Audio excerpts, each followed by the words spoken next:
Alright, got the main shaft rebuilt.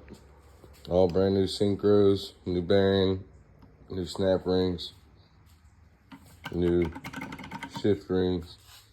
This is all the old stuff. Here's fourth gear.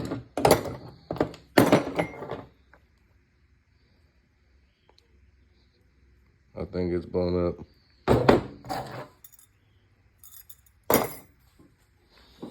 And honestly, that was really simple. Now for this, it's gotta be pressed off. I gotta buy a press. Gotta get 1 and 2.